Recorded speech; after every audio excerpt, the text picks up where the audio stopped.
Comprometido con lo humano, pinta la raza. Sus personajes visten ropaje sólido y grávido como metáfora del mundo. Composiciones a modo de teatrillo, donde figuras abigarradas nos invitan a penetrar en su interior a través de máscaras que abordan temas añejos de la tierra, procesiones, ferias, batallas de moros o cristianos, o temas de la historia del arte como bacanales, calendarios medievales o acróbatas se nos ofrendan como sagaz crítica con respecto a las costumbres impuestas por la tradición. El coruñés Ramón Astray se sienta con nosotros a raíz de su paso por la coruñesa Galería Nautilus. Bienvenido a Espacio de Arte, Ramón. Muchísimas gracias por haberte acercado desde Coruña. Bueno, muchas gracias a vosotros por invitarme. Empezamos por un cuestionario breve para saber datos biográficos. Muy bien. En tu obra dominan los colores tierra, pero sabemos todos que Coruña es de mar. ¿Qué prefieres, mar o montaña? Yo no creo que sea cuestión de preferencia. Hasta hace poco estuve viviendo primero en Santa Comba, que es una zona alta, es historia como medio de meseta, espacios abiertos, pero evidentemente campos, zona ganadera.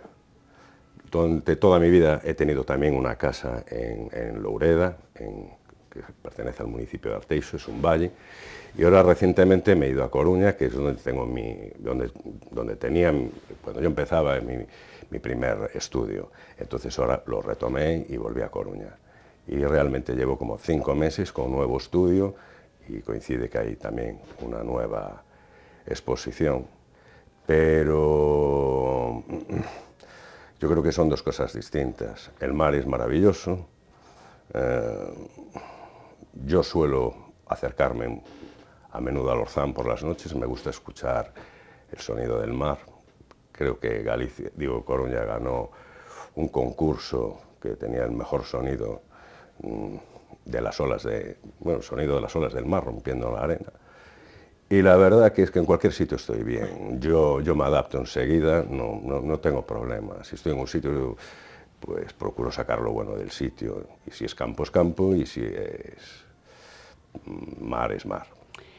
Tú que has pintado acontecimientos históricos, ¿uno que destacaría sobre todo? Un acontecimiento histórico.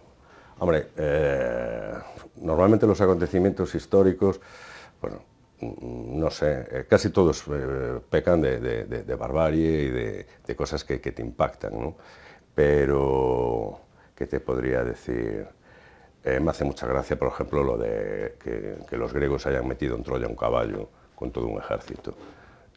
No sé, un poco así, parece un toque así como me recuerda un poco al camarote de los hermanos Marx, no sé, es como una locura. Y tú esa locura la pintarías maravillosamente bien. ¿Alguna palabra, tú que eres de refranes que has metido ahí en tus lienzos, alguna palabra con la que nunca trabajarías?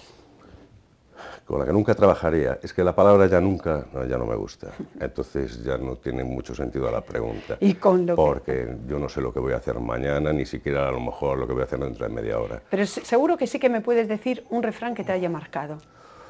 Un refrán que me haya marcado. Bueno, yo no es que sea mucho tampoco de refrán, el refrán es una sentencia breve y entonces pues tiene mucha gracia, ¿no? Pero yo qué sé, un clavo quita otro clavo, pero con el martillazo te quedas, por ejemplo. El viajero suele ver lo que le interesa. ¿Tú cuando viajas, en qué te sueles fijar más? Bueno, yo estoy mucho al detalle miudo, no quiero decir, no es que me tenga que fijar, a lo mejor es una conversación, es algo que ocurre, ¿no? En el extranjero, viajar, bueno, pues está muy bien, pero yo también dentro de mi entorno, dentro de mi ciudad, de alguna manera también viajo, ¿no? Ahora está la historia esta también bueno, estas nuevas teorías que salen de lo de la zona de confort que uno debe de... Y yo creo que eso es que tiene un poco de tomadura de pelo, ¿no? Yo creo que la gente lo que tiene que es buscar su zona de confort. Entonces, bueno, viajar está muy bien, pero ¿quién no se ha encontrado en una ciudad como Paco Martínez Soria perdido? O sea, ¿no? Y aún encima gastando dinero.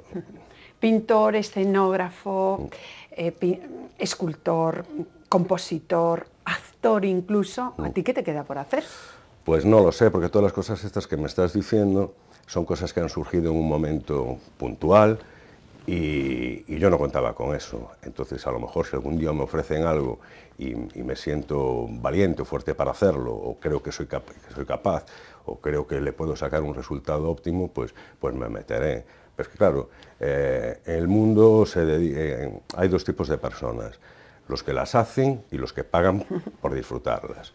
Yo, por ejemplo, creo que en tiempo de crisis, que la gente anda un poco fastidiada de dinero, pues yo creo que es importante que sepan hacer cosas y entretenerse ellos mismos. Y meterte, sí que te has metido de lleno en la Nautilus. Ahí vamos a analizar tu obra. Vale. Además, presentas aeronáuticos, muy apropiado lo que es para el espacio expositivo. Y nos llama la atención que, siendo la única galería gallega que se especializa en fotografía, incluyan tu obra. Bueno, fue también una coincidencia. En un principio yo no debería de exponer en la Nautilus, porque como muy bien dices, es una galería para fotógrafos. Pero coincidió, bueno, la gente que lleva esta galería es gente muy dinámica, muy maja. Coincidieron en mi estudio, vieron la obra y dijeron, mira, cuando tú quieras. Y yo dije, vale, pues como yo también quiero presentar mi taller, a ver si podemos hacer una cosa simultánea y ningún problema. Coincidió además que estaba pintando con el cuadro aeronáuticos, que bueno, aunque aeronáutica tiene que ver con el aire, pero tiene que ver con la náutica, que náutica es marinero, sí. Nautilius es una palabra de origen griego, que significa marinero, entonces es que parecía que todo confluía perfectamente. Y que estuviese ahí tu arca de Noé. Que estuviera ahí todo eso. Eso.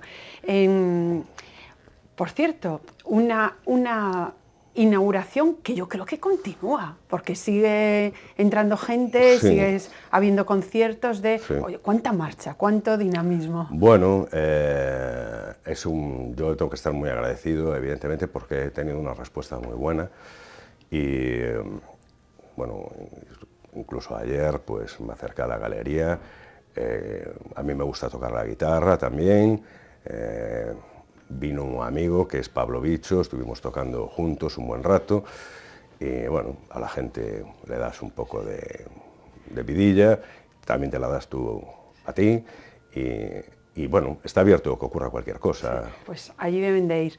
Hablando de que tocas la guitarra, es que en su momento compusiste un grupo, De Flores Están Tumbas, erais 3, ahora no sé cómo está ese grupo, si deshechos... Vamos a ver, De Flores Están Tumbas realmente soy yo. Lo que pasa que cuando vamos a tocar, pues bueno, depende con quién esté, vamos todos como De Flores Están Tumbas. De Flores Están Tumbas, realmente, como también me gusta escribir las letras de las canciones, fue una equivocación. Una vez estaba escribiendo una letra, yo no sé, que de hecho ni esa canción salió adelante, pero una vez leyendo, como era una escritura automática, puse De Flores Están Tumbas partidas por un rayo. Y luego cuando lo vi dije, qué locura, ¿no? Pero bueno, vi la frase y dije yo, pues me gusta para esto. La reciclé. Sí, porque hablando de frases, es que tú más que como pintor te defines como un pintor de frases, porque cualquier frase, por mínima que sea, es el discurso que te sirve para introducirnos en una pintura. Bueno, es un tema referencial siempre, es para no olvidarme. Vamos a ver, yo soy un pintor realista, por supuesto, pero de corte expresionista. A mí la realidad me interesa muy poco. Yo creo que la realidad y todas estas cosas me gustan, pues, por ejemplo, para el cine, para la fotografía. La posibilidad que ofrece la pintura es para volar. Por eso para mí es una de las grandes bellas artes que hay. Sí. Y me dices que de corte expresionista, ahí están esos referentes. También en el expresionismo europeo, un Kirchner, un Ensor, pero también en lo nuestro, en la retablística, por ejemplo, del barroco, la románica, y también en la generación de renovadores de la plástica gallega como Laseiro. Bueno, vamos a ver, yo vengo del mundo, cuando estudiaba, cuando era pequeñito, pues lo que me gustaba era dibujar. Yo aprendí a dibujar con todos los tebeos estos de hazañas bélicas, el Capitán Trueno, Jabato, los tebeos maravillosos que había, los de joyas literarias, que me acercaron un poco también a todo eso. Y luego, bueno, pues el movimiento expresionista, porque es una cosa que sale de dentro a afuera. Habla un poco de lo que es la condición humana, la crueldad, sobre todo dentro de los expresionistas alemanes, lo que era la nueva objetividad, el Gross o el Otto Dix. son unos libros maravillosos, poder ver todas esas... Y bueno, lo que es el movimiento renovador gallego, pues es importante porque cuando yo era pequeño la gente no tenía cuadros en sus casas, normalmente eran cuadros o de mueblería o cuadros o recortes de calendarios de la Caixa, vamos, que no... Y todo lo que yo entendí como moderno, pues lo trajo toda esta gente, ¿no?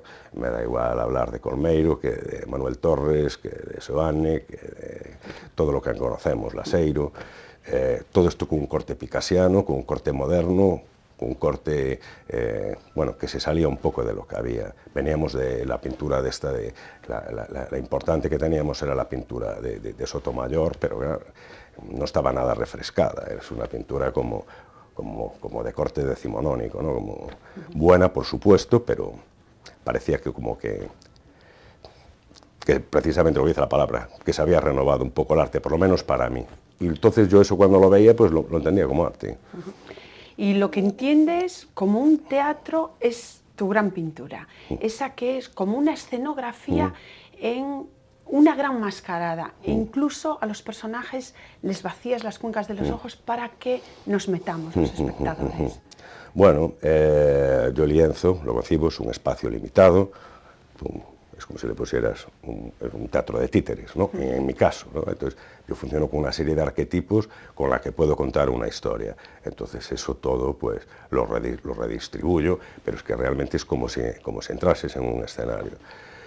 Yo los veo realmente como carcasas, o sea, veo unas figuras completamente vacías como por dentro, en la que tú, si quieres, te puedes colar dentro, es como un disfraz, y tienes esa sensación. Por ejemplo, cuando pinto a Napoleón derrotado en la isla de Santa Elena, bueno, es para que tú puedas incluso sentir cómo se sentiría él. Es como una experiencia mística, pero bueno, quiero decir, ni el Napoleón es el que es, no tengo a Napoleón delante, pero... me da juego. Sí, como esas batallas de moros y cristianos. No, me da juego, porque puedo entrar dentro del mundo de las emociones, pues con toda esta parafernalia que me monto. A ver cómo entra en tu pintura otro pintor amigo, con el que has hecho exposiciones, Fernando López Rivera. Esto es lo que nos cuenta. A ver.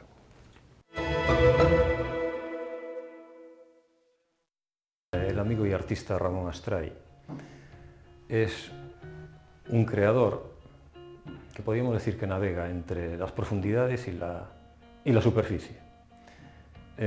Básicamente le mueve la inquietud, podríamos decir, del ser humano. Sobre todo utiliza a los personajes para mostrarnos todas las contradicciones, los defectos, los vicios, pero también el valor podemos decir, de lo humano, que a veces acaba con un cierto toque irónico.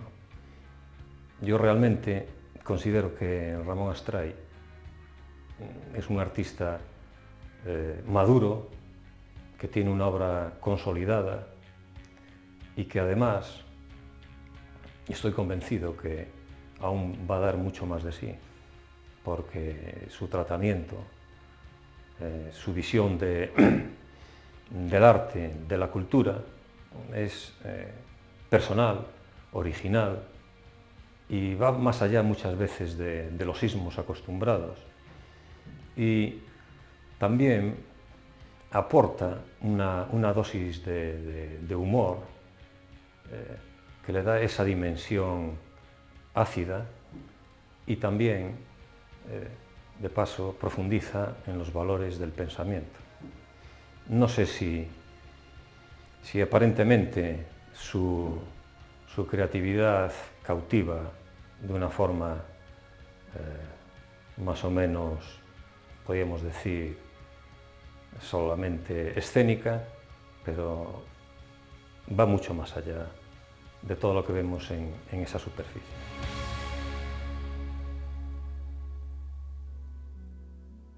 Pues no sé lo que te ha parecido, incluso habéis expuesto juntos, ¿no? Sí, hemos expuesto infinidad de veces, es un gran amigo, es una persona que aprecio muchísimo, he compartido con él muchísimas cosas, ¿no? Ya no solamente en el terreno de la pintura, porque he estado en miles de encuentros con él, he pintado con él. ¿Y en colectivos has participado? Estuvimos en el grupo Crisis, empezamos realmente casi la carrera juntos, ¿no? En esta carrera plástica bueno.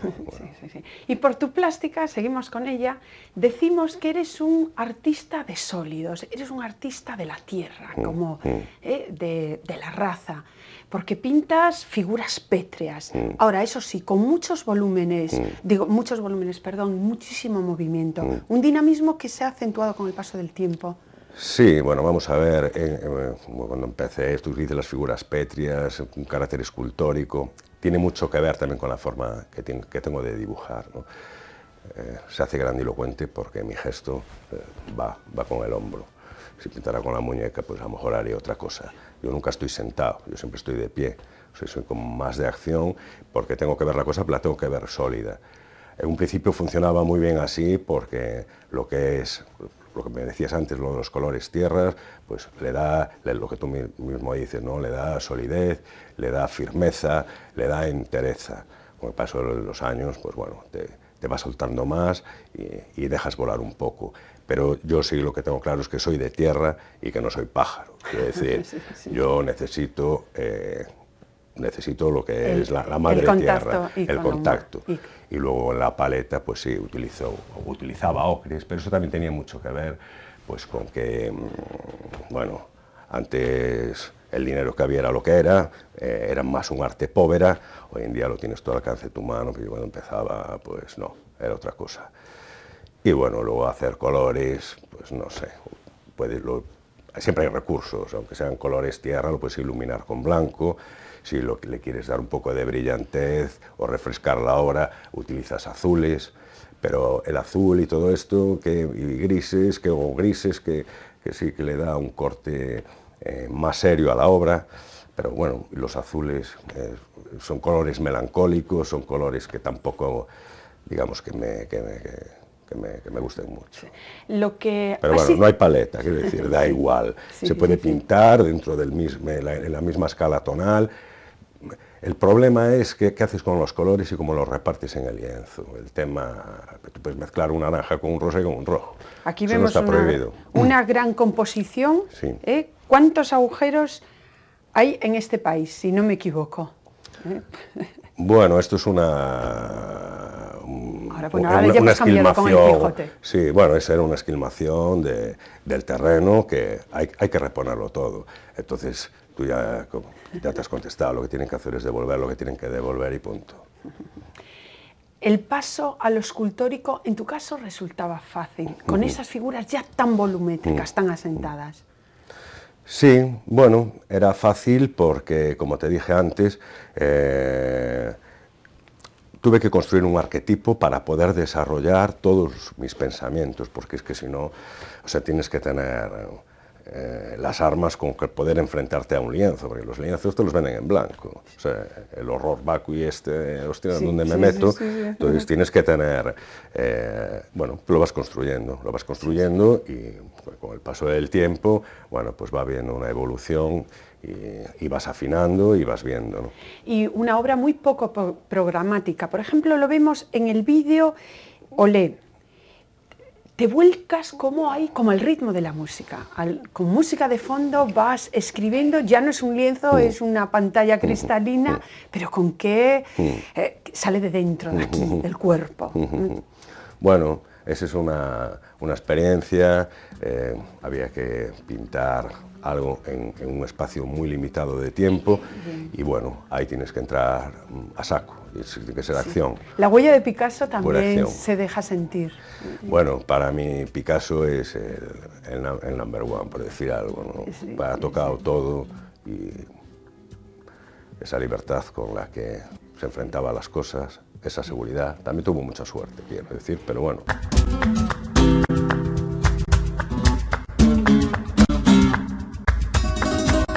Y tú también tocas muchos palos, ¿eh? Por ejemplo, yo un día abres una caja de bombones Camino, y te encuentras con una obra tuya, como envoltorio. Esas son, bueno, supongo que serán momentos malos, entonces es otro tipo de de actividades para... Bueno, surgió, realmente este proyecto no era un proyecto mío, que es el proyecto del dueño, director o empresario de Bombones Camino, que yo estando un día en la feria de Coruña me lo encontré y dijo, me gustaría que tú fueras la imagen de estos bombones, y se acabó el tema. Bueno, hubo ese pequeño reto y por supuesto... Bueno, lo ha cumplí. habido otros retos mucho mayores, por ejemplo, ser actor, y tanto en cortos como en Bueno, un largo. eso de hacer de médico a mí me encantaste. eso de ser actor, al final todo es... Pinitos. Pinitos, y es gente, yo no estudié arte dramático ni mucho menos, pero bueno, he tenido la suerte de conocer a gente del audiovisual, gente que tiene sus proyectos, sus locuras y sus historias, sin cosas puntuales, pues bueno, contaban conmigo, ¿no? Para pequeños papeles o para... Yo no sé ni si lo hago bien ni mal, a ellos les servía y yo, bueno, pues me Yo he parecía... visto el corto en los que nos curabas a Sí. todos durante años, pues nos convertías en eterno, Sí, sí. y en eternos, y me has encantado. Para muchos el crepúsculo es la hora de la revelación. ¿Cuál es esa hora ideal para que vengan las musas? Pues mira, ahora por ejemplo, pues no sé, si me voy a Coruña en el coche, es que las musas, ya sé lo que se dice, que te cojan trabajando. Yo creo que hay que trabajar lo justo, yo creo que lo que hay que hacer es pensar. Tú puedes estar pensando en lo que vas a hacer y no necesariamente tienes que estar con el pincel en la mano. Lo que tienes que saber es lo que vas a hacer y saber entrarle al cuadro cuando lo tienes resuelto en tu cabeza. Sí. Y saber llenarlo, son espacios muy llenos de emoción, de sentimientos. Y tienes una figuración que es muy reconocible, un sello particular tuyo, un grafismo, una manera en la que te definimos muchas veces como folclórico, por estos temas nuestros, también de toda la península, ¿no? Las cantaoras, Lo que ocurre es que he pintado tal cantidad de obra que, es decir, yo creo que básicamente ya lo he pintado todo. Por ejemplo, el tema de lo que es lo tradicional, el tema folclórico. Sí. Yo he vivido como te digo, en pueblos. Por ejemplo, el tema de las vacas, pues cae de cajón. Sí. He visitado un montón de granjas, he visto las vacas pastar, he visto cómo ordeñan vacas. Sí. Si yo he vivido eso, es lo que tengo que pintar. Lo que sería absurdo es que viviendo en Santa Comba, pues pintara rascacielos o taxis de Nueva York. Pues eso sería un disparate, eso sería un disloque. Pero como dice tu compañero Fernando López, todavía te quedan muchos cambios y mucho juego que dar, pero tampoco eres una persona de cambios bruscos, un artista. No soy es más bien una evolución... Sí, yo creo que es una evolución lógica y lo que me pide en cada momento. O sea, yo no, cuando me enfrento a algo, un proyecto, pues bueno, evidentemente voy a meterme en él, me voy a involucrar, pero como ya te digo, también con el trabajo te vas redescubriendo y ves resultados que a lo mejor no contabas con ellos, ¿no? Sí, bueno. Y algo que puede ser fallido en un momento, sí puede ser aplicable más adelante. Sí, pues que sigas ingeniando estas maravillosas obras, desde luego, imaginación no te falta, que sigas con ella. Pues yo seguiré ahí, gracias. Hasta siempre. Gracias. Lo universal empieza por querer lo propio. Los temas de su pintura son arrancados de la tierra y añaden una pizca de universalidad. Personajes potentes, aunque escurridizos, son símbolos del hombre y de sus preocupaciones y menesteres. Un cromatismo pétreo para vestir lo propio, porque en lo nuestro se contiene lo universal. Una pintura densa para no perderse detalle. A navegar por la coruñesa Nautilus con la obra de Ramón Astray. Hasta la próxima semana. Muchísimas gracias.